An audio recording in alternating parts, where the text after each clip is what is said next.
lot of times we tie our sense of self-worth to our ability to produce. Who am I but the sum of my functionalities? My value is tied directly to my ability to produce that which the world finds to be important and valuable. And more to the point, on top of that, we all have our thing. This thing around which I build my sense of self, my sense of self-worth, my sense of identity. Some variation of the classical substitutes for the reality of God: wealth, pleasure, power, and honor. Now, when it comes to St. Peter, his thing is pretty easy to guess. His thing is fish. If I have more fish, I'm more of a man. If I have less fish, I'm less of a man. If I have no fish, if I fished all night and caught nothing, I am worthless. I am worth nothing. And that's the beginning of the story, right? So I begin the story heavily steeped in shame and self-hatred. And so therefore, what do I want? I just want to go home and wallow in self-pity. And again, that's the beginning of the story. And that's when Jesus arrives.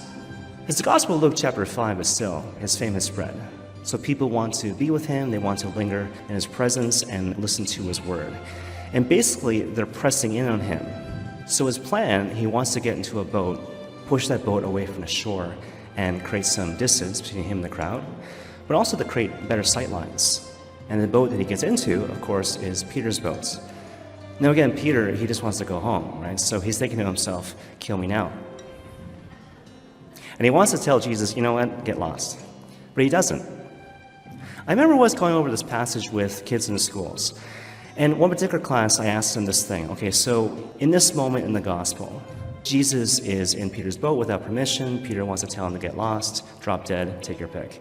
But he doesn't do that. And why? And they said, because he's Jesus. No, not really. It's not because he respects Christ. It's not because he's some famous rabbi. It's because of the crowd. The crowd thinks that Jesus Christ is amazing. And so if Peter says any sort of insult towards the Lord, they're going to think he's a jerk. And he doesn't want that. Now, Jesus gets in the boat with St. Peter, pushes away from the shore. And then he gives a sermon. I remember once speaking to another class about this particular gospel, and it came to this part of the passage. Boys and girls, do you think Jesus gave a short sermon or a long sermon? And they said, long sermon. Why? Because he's Jesus. Is that your answer to everything? Anyways, I think they're right, but for a different reason.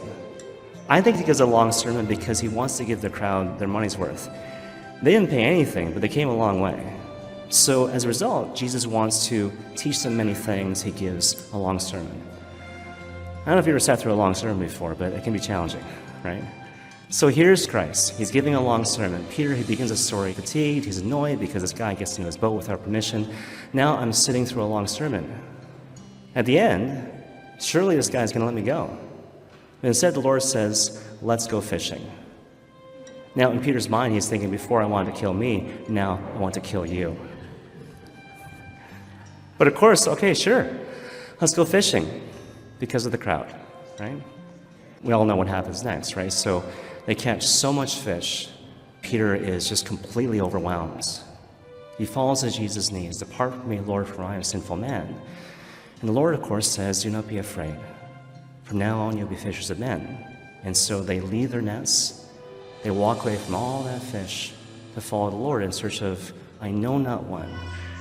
So the thing I want you to notice is how the cross exposes this thing which is always in Peter's heart.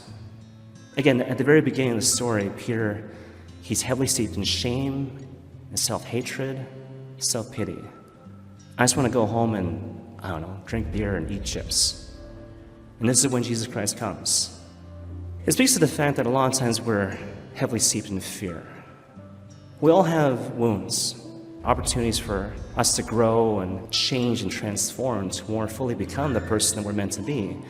But again, we're afraid. So what does the Lord do?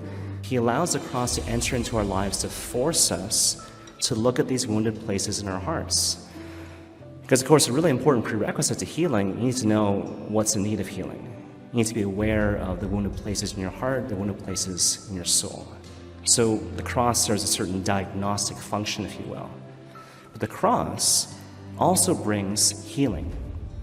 It's one thing to walk away from stuff, wealth, pleasure, power, and honor. But here's his thing. Again, for the longest time, I thought, more fish I have, more man than I am.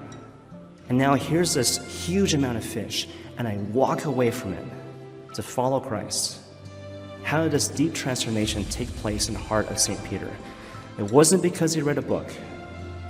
He started a story feeling pathetic and weak. The Lord came in his life. He became more stressed, more fatigued, angry at the Lord. But the Lord used all of it to change his heart. We have this romantic idea in the back of our minds that, gosh, if I go the Lord's way and I pray for the Lord to bless me and fill my life with grace, my life will be easy and smooth and peaceful. And all of a sudden, you find a certain dynamic, which is pretty much the opposite.